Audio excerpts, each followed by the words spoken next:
Bonjour à toutes et à tous et bienvenue à ce webinaire dédié à l'IoT. Je crois qu'on est suffisamment déjà nombreux connectés en ligne, donc on va commencer. Je suis Bernardo Cabrera, j'ai le plaisir d'introduire ce webinaire dédié à l'IoT. Je dirige l'entité dédiée au marché des objets connectés, ObjetNews. Et juste avant de rentrer dans le cœur de ce webinaire, peut-être deux petits points de logistique. Le premier, c'est qu'évidemment, on vous invite à poser vos questions. Donc, il y a le fil de discussion et il y a aussi une partie questions. C'est plutôt cette partie-là qu'il faut utiliser pour que vous puissiez vous poser de questions tout au long du webinaire et nous y répondrons évidemment avec beaucoup d'intérêt à la fin de ce webinaire. Le second point, c'est que on vous demandera de participer aussi à un petit sondage à la fin de ce webinaire tout simplement pour récolter du feedback sur cet événement. On va donc rentrer tout de suite dans le cœur de ce webinaire. Donc, ObjetNews est la marque dédiée au marché des objets connectés. Nous répondons en fait aux besoins des clients et des prospects de Bouygues Telecom Entreprises sur l'IoT pour gagner en performance, pour gagner en rentabilité, pour optimiser les processus et surtout pour que vous puissiez vous transformer, acquérir de la valeur et de la compétitivité sur des marchés qui sont souvent concurrentiels. Chez ObjetNews, notre positionnement est très clair. Nous sommes un opérateur de connectivité IoT, et un opérateur global. Un opérateur global. Ce que l'on veut dire par opérateur global, c'est que évidemment, on apporte des technologies, mais attention, tout en disant ça, notre objet, c'est évidemment de proposer le panel de technologies à la fois le plus complet, le plus complémentaire et les plus rentables pour vos besoins de performance et de transformation. Un panel complet, ça veut dire aussi avoir un positionnement d'opérateur robuste. Quand on est dans l'IoT, on va répondre à des problématiques de terminal de paiement avec des besoins de criticité forte. On va répondre à des besoins de télémédecine où il y a des engagements en termes de temps de latence, des exigences assez fortes. Ce qui fait qu'on a besoin d'apporter une couverture qui soit sécurisée et optimale pour chacun de nos clients avec des besoins en termes de continuité de service qui sont importants et qui sont diversifiés par rapport aux différents secteurs d'activité. Et en particulier, ça veut dire aussi international. On a beaucoup de clients et d'objets qui sont à l'étranger parce que peut-être que encore plus que sur d'autres marchés, les machines n'ont pas de frontières. En tout cas, une voiture s'arrête rarement à la frontière. Elle a besoin, elle aussi, d'une continuité de service lorsqu'elle passe la frontière. Et c'est quelque chose à la fois que l'on connaît bien, que l'on maîtrise bien, et sur lesquels on est capable d'apporter des réponses complètes et fortes. Alors, avoir un positionnement d'opérateur de connectivité IoT globale, c'est évidemment notre ambition assumée. À l'inverse, nous aurions tort simplement de réduire ça simplement à un aspect bande passante. Je l'ai dit un peu en préambule, quand on parle d'IoT, on rentre dans le cœur de métier de nos clients. Les besoins dans l'agriculture de précision ne sont pas les mêmes que dans la monétique, que dans la télémédecine ou que dans la télésécurité. Il y a des aspects techniques sur la latence, sur le débit, sur la couverture indoor qui vont être différents. Et donc, nous, notre rôle, c'est évidemment de transporter cette donnée, mais pour transporter cette donnée, il faut la collecter, il faut la transporter, puis il faut aller la distribuer à des endroits. Et ça peut passer par un écosystème plus ou moins complexe. Il va y avoir du cloud, il va y avoir du système d'information, il va y avoir besoin de se raccorder à un ou plusieurs systèmes d'information, de se raccorder à des partenaires dans un écosystème diversifié. Et donc, c'est sur ces aspects-là que l'on va apporter des réponses au-delà de la connectivité pour faciliter votre intégration, vos processus de massification d'objets, de gestion des objets et de gestion du changement. Donc, on va apporter de l'expertise par rapport à chacun de vos secteurs d'activité. On va s'adapter à vos besoins. C'est aussi ça l'IoT, s'adapter à vos enjeux métiers et apporter la réponse la plus customisée possible en vous fournissant des outils pour que vous puissiez maîtriser votre parc, que vous puissiez justement acquérir de la performance et vous transformer. Et c'est ce que Fabrice Lehoux va vous présenter maintenant à travers notre panel complet de solutions dans le domaine de l'IoT. Bon webinaire.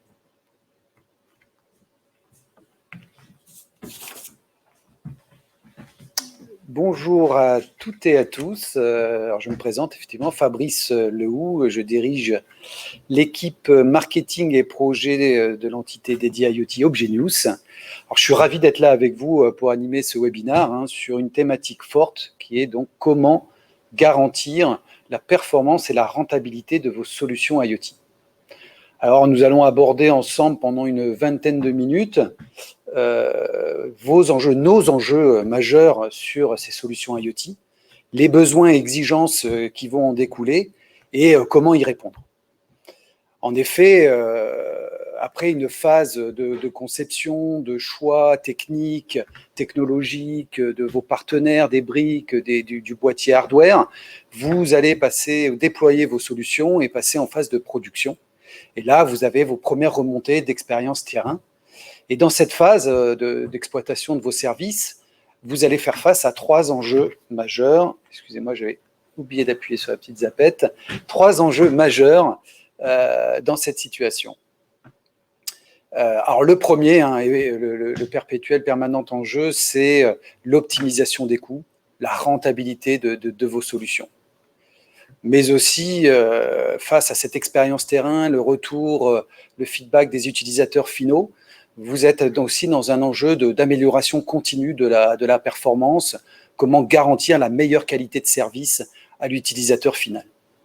Et enfin, émerge dans cette phase de déploiement, d'exploitation de vos services, un besoin fort d'industrialisation. Et aussi comment pousser le plus possible l'intégration des différentes briques techniques entre elles jusqu'à votre système d'information. Alors, nous allons faire un tour d'horizon de comment répondre à ces enjeux.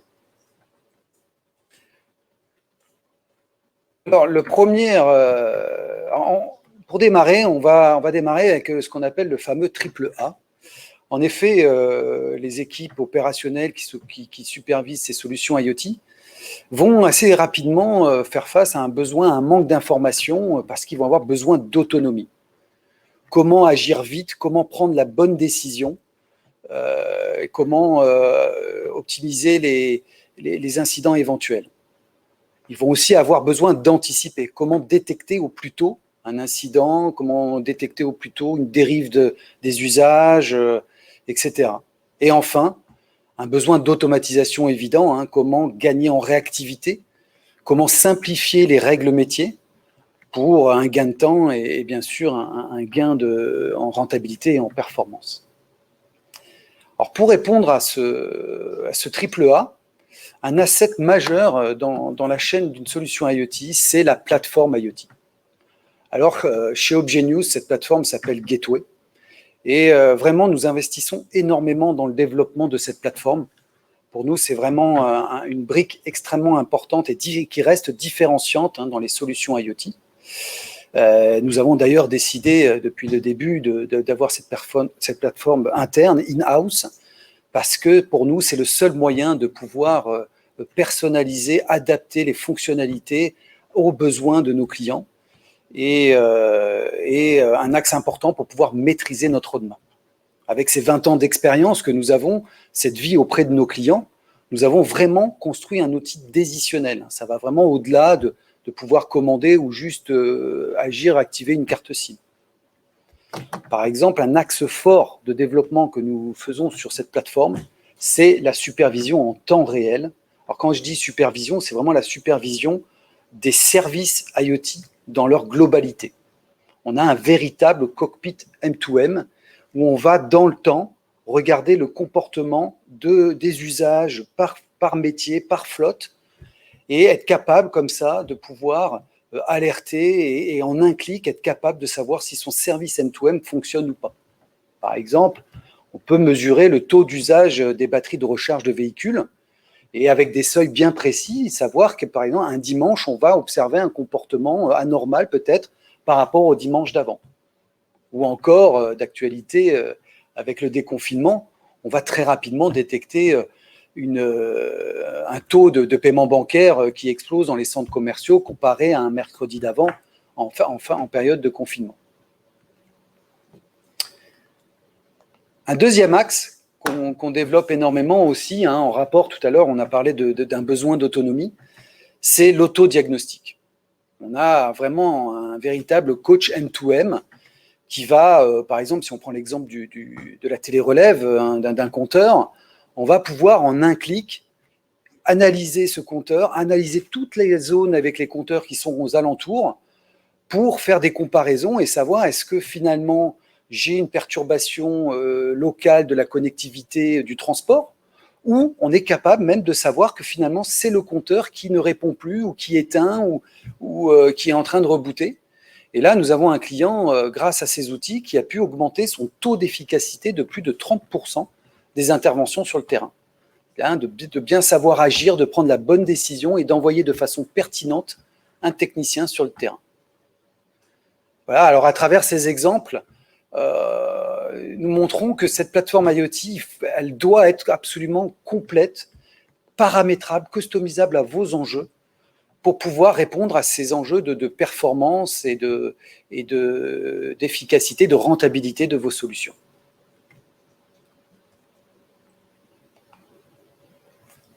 Alors un autre sujet, tout aussi important, c'est l'importance de la capacité de vos partenaires à savoir vous écouter et comprendre vraiment vos enjeux, vos processus métiers, vos méthodes de déploiement, les parcours clients, la criticité des services entre du SMS, de la voix, de la data. Pour nous, c'est vraiment le seul moyen de vraiment construire une solution performante et qui peut garantir la rentabilité et la performance. En effet, une solution catalogue peut être utilisée pour démarrer un déploiement, pour initier une solution, mais très rapidement, il faut, pour pouvoir optimiser, garantir cette performance, rentrer dans la customisation. Alors chez Obgenius, on est convaincu que c'est un élément majeur et que c'est primordial pour nous si on veut vraiment répondre avec efficacité à nos clients. Et c'est pour ça que notre stratégie, dès le début, a été de construire une entité dédiée à l'IoT, comme vous l'a partagé Bernardo en introduction, parce que vraiment on a nos collaborateurs qui sont des passionnés et qui sont des sachants, qui ont l'expertise pour pouvoir avoir cette meilleure écoute au plus près de vous et être capable d'apporter la meilleure réponse avec la qualité de service et le niveau de sécurité adapté. Alors par exemple, on a un cycle de vie des objets connectés qui sont au plus près de vos cycles de production. On a un acteur, par exemple, de la santé qui produit en Chine et qui va avoir besoin du service de la connectivité en fin de production, de chaîne de production, pour pouvoir tester le bon fonctionnement de son boîtier. Puis après, ces boîtiers vont être transportés jusqu'en France, par exemple, pour faire une dernière validation, avant d'être diffusés sur les canaux de distribution des ventes de ces boîtiers. Et pendant toute cette phase, il vaut mieux que la connectivité soit éteinte et qu'il n'y ait pas de facturation, et qu'en fait, le service s'allume automatiquement au moment de la vente réelle du service sur le terrain. Donc ça, c'est vraiment comment on peut amener d'avoir le service au bon moment par rapport à vos cycles de production. Un autre exemple encore, c'est la capacité à vous accompagner dans votre transformation, dans l'évolutivité de vos solutions, puisque vous êtes amené à enrichir vos services, à les développer. Et ça, par exemple, on constate, un exemple, c'est les évolutions des flux B2B2C qu'on appelle, c'est-à-dire l'ajout de flux qui vont être plutôt infotainment, d'autres services ajoutés pour l'utilisateur final. C'est quelque chose qu'on observe sur le secteur de l'automobile, par exemple, sur les mobiliers urbains, ou encore dans le retail avec les terminaux de paiement. Ça veut dire quoi? C'est par exemple, on a le flux métier historique du paiement bancaire, et on va avoir des velléités à proposer d'autres services à valeur ajoutée au client final, comme peut-être commander un taxi au moment de payer son hôtel. Et donc là, vous allez faire face à des enjeux qui vont s'ajouter dans vos solutions de gestion d'un double flux. Chez Obgenius, c'est quelque chose qu'on a anticipé, on est très sensible à ce type d'évolution du marché vers du B2B2C, et on a mis déjà en place de façon proactive des capacités de traitement différenciées de ces flux, ou encore ce qu'on appelle le split billing, la capacité, parce que ces flux, en fait, ces deux flux vont être gérés dans la même SIM. Comment on peut faire pour différencier ces flux et les quantifier, les mesurer de façon différente, voire de les valoriser de façon différente. Donc, ce sont des options que nous avons développées. Et enfin, nous avons même la capacité, vous pouvez nous déléguer la gestion, par exemple, du flux Internet. On peut imaginer que ces paiements bancaires continuent à être écoulés dans un flux sécurisé vers votre système d'information et avoir le flux Internet de la commande du taxi qui est complètement délégué à Obgenius. Et nous allons traiter cet accès Internet d'un flux un peu moins critique, dit infotainment. Donc, voilà, au travers de ces exemples, nous pensons vraiment que la bonne connaissance de vos enjeux, de vos contraintes, c'est le seul moyen d'obtenir une co-construction de vos solutions vraiment performantes et efficaces. Alors on passe à un autre sujet des enjeux dans les solutions IoT, c'est les déploiements à l'international. Vous avez besoin d'un partenaire qui vous accompagne sur l'ensemble des pays, des périmètres géographiques auxquels vous devez déployer. Et vous avez besoin de simplicité, d'agilité. Et vous avez des enjeux un peu spécifiques, notamment comment avoir la meilleure connectivité, la meilleure qualité de service. Ensuite, comment avoir un partenaire de confiance qui vous accompagne face aux enjeux réglementaires auxquels on peut faire face, même en Europe, en fonction des services qui sont amenés à être déployés. Comment éviter, comment détecter, se protéger contre la fraude, contre des facturations inopinées dans certaines zones. Et enfin, un sujet d'actualité que vous rencontrez, c'est les sunsets des technologies 2G, 3G. Comment obtenir la bonne technologie dans le bon pays. Alors chez Obgenius, ça fait déjà depuis plusieurs années que nous accompagnons des acteurs, des grands comptes internationaux notamment, qui nous ont fait confiance, qui nous font confiance. Et donc nous avons construit toutes nos offres, notre plateforme IoT Gateway, nos produits, vraiment adaptés à ces enjeux de l'international. Par exemple, notre plateforme Gateway vous permet de maîtriser en un clic le pourcentage de trafic sur chaque technologie, par pays, par solution IoT. Ou encore, nous avons fabriqué ce qu'on appelle dans notre jargon les communautés IoT roaming. Cela nous permet de personnaliser ce service roaming à nos clients, à vous, et de pouvoir justement garantir ce qu'on a abordé tout à l'heure, de pouvoir accéder à la bonne technologie, au bon réseau, au bon endroit, et aussi de se protéger contre ces problématiques de fraude en coupant tout le service dans les zones sur lesquelles vous n'êtes pas présent. Un dernier point sur lequel je voulais insister, c'est ce service de résilience. Le roaming a la capacité de pouvoir apporter cette résilience entre plusieurs réseaux. Eh bien, sachez que Obgenius, même en France, nous apportons ce service de résilience avec cette capacité de pouvoir basculer sur un réseau secondaire en cas d'interruption temporaire du réseau d'Obgenius ou dans une zone où éventuellement ça arrive où le réseau, il n'y aurait pas de couverture d'Obgenius. Alors un autre élément aussi de ce service pour des solutions, j'ai envie de dire, sensibles, avec des enjeux de confidentialité de données, notre service de Résilience France apporte cette garantie que le flux ne transite pas en dehors de la France.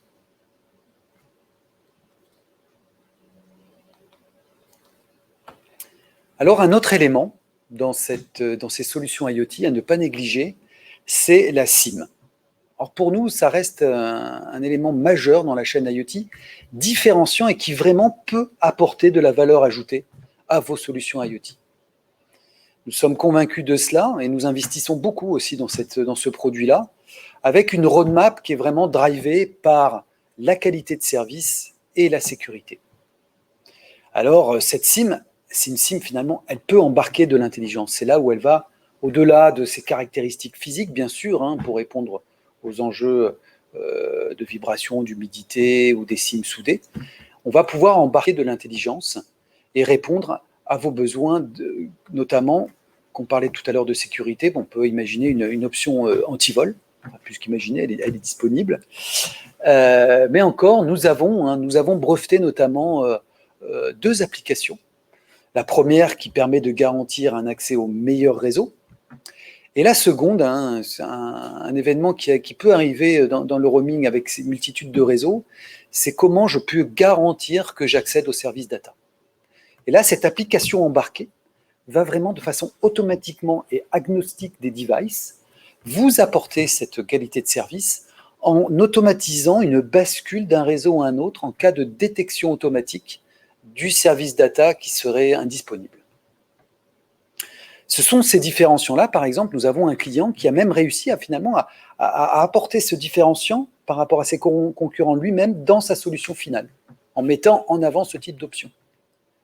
Ou encore, justement, hier, on était en rendez-vous avec un partenaire avec des besoins d'économie d'énergie dans le tracking de set, des enjeux d'économie d'énergie, des enjeux d'accès aux technologies. Et là, on va être capable, encore pour preuve d'expertise que nous avons, on va être capable de personnaliser, de développer des applications intelligentes embarquées pour apporter cette valeur ajoutée à vos solutions. Et enfin, sur ce produit eSIM, on voit qu'il est riche, qui peut apporter beaucoup de choses. On a aussi la eSIM. Cette technologie, aujourd'hui, est incluse dans notre SIM, notre Global IoT SIM Obgenius. Et dans l'objectif, nous avons un service clé en main pour vous faire évoluer vers cette nouvelle technologie et vous apporter cette souplesse et cette pérennité dans vos solutions. Alors, petite parenthèse sur la eSIM. Cette technologie, pour rappel, c'est celle qui permet, à distance, de télécharger un profil opérateur et ensuite d'avoir la capacité de basculer d'un profil à un autre. On peut même d'ailleurs imaginer des profils différents aussi d'Obgenius, ça arrive, qui apportent des caractéristiques différentes, peut-être en fonction des enjeux et en fonction des zones géographiques.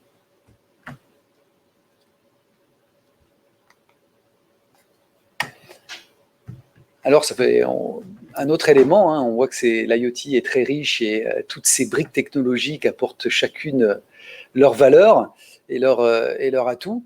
Alors, on l'a vu, comme Bernardo l'a insisté en introduction, l'enjeu technologique, ce secteur de l'IoT qui est très dynamique, qui bouge beaucoup et qui apporte en permanence des innovations et des nouvelles technologies.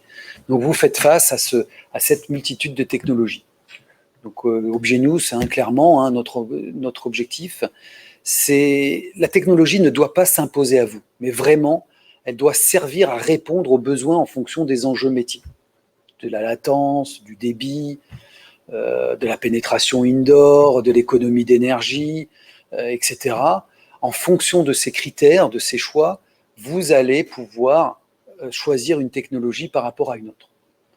Notre enjeu, c'est de vous proposer ce catalogue de technologies, ce panel, pour pouvoir vous faciliter la vie et vous accompagner dans ces choix. Par exemple, on voit actuellement, c'est logique, là, que ce soit la vidéo ou les panneaux digitaux multimédia, vont naturellement s'orienter vers la 5G qui vient de sortir et qui apporte ce débit et cette latence rapide. Encore un autre exemple, c'est le secteur de la sécurité à domicile, avec des enjeux de multitude de services, du SMS, de la voix, de la data, va avoir tendance à s'orienter vers la technologie 4G, avec des boîtiers qu'on appelle catégorie 1, qui sont les boîtiers les moins chers de la 4G adaptés au secteur de l'IoT. On peut avoir aussi un sujet d'actualité sur les détecteurs de CO2 dans les écoles. On va plutôt s'orienter vers des technologies du type LoRaWAN. Ou des secteurs, des développements actuels sur des nouvelles applications telles que les bornes de recharge électrique qui sont d'actualité. Elles vont plutôt avoir tendance à déployer sur les nouvelles technologies du type LTE-M, où le service data est suffisant avec des débits et des enjeux de coûts de boîtier. Et enfin, pour finir, un sujet aussi qu'a abordé Bernardo dans l'introduction, c'est face à ces multitudes de technologies, cette quantité de données différentes et variées auxquelles vous êtes amené à manipuler. Et enfin aussi cette variété de types d'objets qui peuvent discuter finalement dans des protocoles IP, mais même aussi on voit aujourd'hui des protocoles non IP, hein, comme le LoRa ou d'autres protocoles. Vous avez besoin de simplification, vous avez besoin de faciliter l'intégration de cet ensemble, de cet écosystème. Et chez ObjetNews, vraiment, c'est un sujet, on est très, très sensible à ça, et c'est vraiment une priorité pour nous.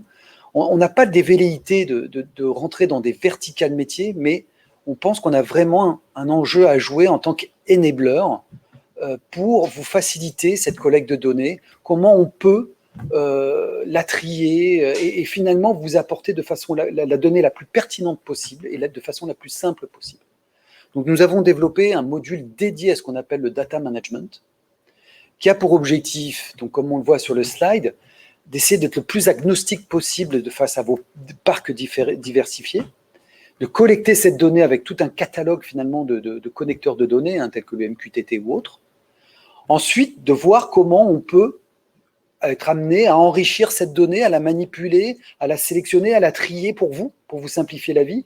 On peut imaginer par exemple des résolutions de MAC adresse pour tout ce qui est localisation de Wi-Fi sniffing. Et ensuite, de vous mettre à disposition ces données de façon la plus simple, avec finalement une interface unique, la façon la plus sécurisée possible, avec des connecteurs de sortie et des règles, hein, de scénarios qu'on appelle de push ou de pull de ces données. Or, bien sûr, dans cette perspective, notre plateforme est déjà compatible avec les plateformes IoT qu'on peut rencontrer sur le marché, hein, de Google, d'Amazon ou encore de Microsoft. Mais aussi, on peut développer des connecteurs de sortie adaptés à vos contraintes et à vos enjeux. Voilà, c'était la dernière brique que je voulais aborder avec vous, hein. On a fait un bon tour d'horizon de l'ensemble des moyens, des leviers que vous avez, qu'on vous met à disposition pour répondre à ces enjeux de performance, de rentabilité de vos solutions. Et j'espère avoir peut-être étayer certains points, vous avoir aidé à identifier certains sujets qui pourraient vous accompagner dans vos solutions et de vous avoir convaincu de quelle façon ObjetNews est capable de vous accompagner sur vos enjeux des solutions IoT. Je vais laisser la conclusion pour Bernardo. Merci à vous tous. Merci Fabrice et merci surtout à vous d'avoir assisté à ce webinaire. On vous a présenté vous avez une présentation complète de nos solutions et j'espère que nous avons pu vous montrer à la fois l'étendue et la richesse de nos solutions, celui d'un opérateur complet, robuste, reconnu sur ce marché, puisqu'on a plus de 4000 clients et plusieurs millions de cartes SIM, avec une expertise aujourd'hui vieille de plus de 20 ans, donc reconnu, et en même temps agile. C'est l'accent qu'on veut notamment mettre sur ce marché, c'est cette capacité d'agilité pour s'adapter aux différents enjeux de nos clients qui sont à la fois techniques et commerciaux. S'adapter, c'est aussi innover. Nous déposons des brevets pour faire la différence sur des sujets éminemment techniques dont nous avons balayé aujourd'hui, mais évidemment sur lesquels nous pouvons rentrer dans le détail lorsque ça se présente pour tel ou tel client, mais des sujets sur lesquels d'ores et déjà, évidemment, nous investissons et nous partageons. Il y a l'IOTA, qui est un procédé de paiement proche avec des méthodes de blockchain, plutôt sur des problématiques B2B2C auxquelles on peut être confronté sur notre marché, notamment dans l'automobile, mais pas seulement. Les technologies satellitaires, pour aller encore plus loin sur ce panel de technologies complémentaires et complets, pour augmenter encore le champ des possibles. On pense évidemment à l'activité des containers, mais pas seulement. On peut être challengé aussi sur le tracking d'assets pour aller chercher le dernier mile, parfois dans des contrées qui sont difficiles d'accès en termes de couverture. Et puis évidemment, la 5G, qui est déjà une réalité commerciale aujourd'hui et qui est plutôt encore devant nous avec la massification IoT dans quelques années. Voilà, j'espère que nous avons répondu, que nous avons dépeint en tout cas un panorama le plus complet possible. et nous répondrons je répondrai avec plaisir à vos questions.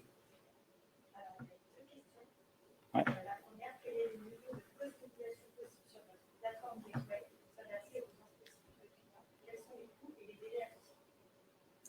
Alors, je répète peut-être la question. Quel est le degré de customisation possible sur notre plateforme IoT et quels sont les coûts et les délais, le cas échéant? Le degré de customisation, j'ai envie de dire, il est total. Déjà, nous avons fait le choix d'avoir notre propre plateforme. C'est-à-dire, c'est notre propre plateforme in-house dont nous avons la maîtrise. Et pourquoi est-ce que nous avons fait ce choix? C'est parce que justement, plutôt que prendre une plateforme du marché, nous voulons avoir la maîtrise de notre roadmap, des développements que l'on peut faire pour être différenciants et surtout pour que nos clients soient différenciants par rapport à leurs propres clients. Donc, elle est totale, elle est variable, parce que quand on parle de quand on parle de plateforme, on parle de plusieurs choses, de plusieurs couches différentes. Donc, elle va aller aussi bien au niveau de l'IHM, on a eu des demandes parfois pour créer des profils spécifiques, pour pouvoir s'adapter à des populations différentes, variées, avec des niveaux de validation différents. Ça peut aller jusqu'à la customisation d'API très spécifique. Ça peut être pour apporter des couches de sécurisation accrues lorsque des clients veulent absolument que l'on puisse déposer des fichiers dans des serveurs sécurisés avec des normes spécifiques. Je pense notamment au domaine de la médecine, mais pas seulement. Ça peut être au niveau de la carte SIM, ça peut être au niveau du roaming, qui peut être géré à plusieurs niveaux, qui peut être géré au niveau du device, au niveau de la carte SIM, ou même au niveau connectivité à travers la plateforme pour apporter de la customisation sur le choix des pays, éventuellement des couvertures. Donc, elle est assez forte et forcément, selon le degré à la fois d'exigence et d'attente de nos clients, ça va prendre un délai qui peut aller de quelques jours à plusieurs semaines selon la taille du projet et il en va avec du coût. Évidemment, notre leitmotiv, encore une fois, c'est de s'adapter et c'est là que à la fois l'ingénieur commercial et le TAM ont un rôle important, c'est de bien valider les besoins avec vous, d'y répondre de la meilleure manière possible et en termes de coût et en termes de timing.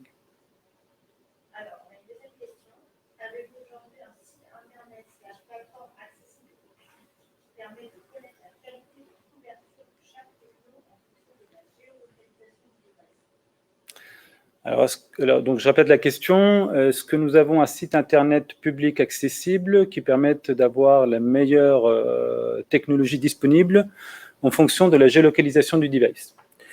Alors, c'est des outils que l'on fournit effectivement sur notre portail IoT. Donc, il est accessible à tous nos clients, en tout cas qui disposent de ces fonctionnalités-là. D'ailleurs, elles peuvent être customisées parce que les besoins en termes de visibilité sur le parc ne sont pas les mêmes d'un client à un autre. Mais effectivement, en tout cas, ces outils-là sont disponibles pour nos clients sur la plateforme IoT. Il y a des outils sur le site de Bouygues Telecom d'une manière plus générale pour voir les couvertures selon les différentes technologies, qui donc se basent justement plutôt sur des mappings de couverture. Et sur la géolocalisation, il y a aussi des features spécifiques là du coup sur la plateforme IoT pour nos clients qui peuvent varier encore une fois d'un client à un autre et sur lesquels en tout cas il faut à chaque fois se rapprocher de son ingénieur commercial à la fois pour bien customiser le besoin et aussi pour être compliant par rapport à la privacité des données RGPD.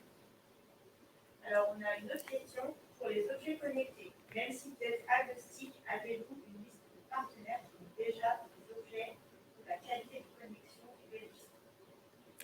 Alors, la question c'est, même si vous êtes agnostique, est-ce que vous avez une liste de partenaires pour lesquels la qualité de service est vérifiée? Oui, nous avons une liste de partenaires. Déjà, premier point, nous l'avons dit en préambule, le champ des applications M2M IoT est très étendu. Il va de la monétique au fleet management, en passant par l'automobile et l'énergie. Donc, il y a une variété de partenaires extrêmement fortes, à des niveaux, à des couches différentes entre les device makers, les solution makers, parfois des des sociétés qui sont spécialisées uniquement sur la partie applicatif métier ou d'autres sur les aspects sécurité. Mais oui, fort de notre expérience depuis plus de 20 ans dans le domaine IoT, évidemment, déjà, nous avons une bonne connaissance de cet écosystème qui vit, et deux, notre positionnement, comme l'a dit Fabrice, il est clair, il n'est pas de faire à la place de nos partenaires, il est de faire avec nos partenaires. Donc, c'est dans ce sens-là qu'on est à Newstick, et c'est dans ce sens-là qu'on a plaisir à répondre aux clients finaux de Bouygues Télécom Entreprises, en leur conseillant tel ou tel partenaire, voire plusieurs partenaires, selon leurs attentes, qui peuvent varier, encore une fois, de la géolocalisation d'assets à la sécurisation pour la partie monétique, etc. Une nouvelle question, comment voyez-vous l'évolution de la SIM dans l'IoT? Alors, l'évolution de l'eSIM, déjà, l'eSIM est une réalité que l'on maîtrise depuis longtemps chez Obgenius. Et c'est une réalité sur le marché de l'IoT qui est déjà là, notamment sur le secteur automobile. Donc, c'est quelque chose qui existe déjà, qui est maîtrisé. C'est quelque chose qui est du coup appelé à continuer à se développer pour plusieurs raisons. Déjà parce que on a une croissance forte sur ce marché, et donc ça veut dire aussi que du coup les clients ont des parcs de plus en plus importants et qu'ils ont des besoins de maîtrise de leur parc qui sont chaque fois à la fois plus complexes et plus importantes. Et la eSIM est un outil parmi d'autres qui leur permet de gérer leur parc, de maîtriser leur parc, de pouvoir changer d'opérateur, mais au-delà de pouvoir changer d'opérateur, il y a aussi la capacité à gérer des évolutions de leurs usages. Par exemple, il y a des usages dans l'agriculture de précision qui sont de plus en plus gourmands. Et donc, parfois, il peut y avoir un intérêt à passer sur des forfaits domestiques, et ça peut être une des réponses de l'eSIM. D'autres problématiques peuvent se poser par rapport à des contraintes réglementaires dans tel ou tel pays. Par exemple, au Brésil, il est interdit de faire du roaming national, enfin du roaming permanent. Et donc, du coup, la eSIM est une réponse. Et avec à la fois ce foisonnement des applications, ce développement des consommations de plus en plus fortes, et cette internalisation qui est déjà là, mais qui est encore galopante, la eSIM est une réponse parmi d'autres, en tout cas une réponse parmi forte qui aujourd'hui est incontournable dans le portefeuille d'un opérateur global IoT qui veut avoir un positionnement fort sur ce marché. Une autre question, comment voyez-vous l'évolution de la 5G dans l'IoT? Comment voyez-vous l'évolution de la 5G dans l'IoT? Comme nous l'avons indiqué, nous avons un positionnement multi-technologie. Nous ne sommes pas là pour pousser une technologie au détriment d'une autre. Et en tout cas, ça ne correspond pas aux attentes du marché de l'IoT et du M2M. Donc, la 5G, comme les autres technologies, augmente encore le champ des possibles. Alors évidemment, on pense tout de suite au débit, à l'amélioration de la latence, et c'est une réponse qui va encore augmenter le champ des possibilités, notamment dans la télémédecine, dans l'e-santé et dans l'industrie 4.0. C'est donc une évolution qui est positive et qui va apporter des nouveaux business de demain, mais aussi elle apporte avec elle des réponses complémentaires. Elle embarque déjà des réponses sur la partie consommation d'énergie. Donc elle va au final augmenter le champ des possibles, elle va encore pouvoir faire émerger des nouveaux business models et voire en consolider déjà certains. Il y a des secteurs aujourd'hui qui regardent déjà ces technologies, même s'il est encore un petit peu devant nous, en tout cas quand on pense à la 5G en termes de Massive IoT, mais il y a notamment le secteur de l'automobile qui est un secteur qui est très moteur sur ce marché, qui évidemment est moteur sur la 5G par rapport à ces promesses techniques, notamment au niveau de la latence et autour de toute la thématique de l'autonomie et la semi-autonomie des véhicules. Ok, écoutez, merci pour votre attention, merci pour ces questions. Encore une fois, il y a un sondage que je vous invite à répondre pour nous donner du feedback. Et puis, n'hésitez pas à nous contacter, nous aurons plaisir à vous accompagner, à répondre à vos questions, qu'elles soient techniques ou commerciales, et à très bientôt.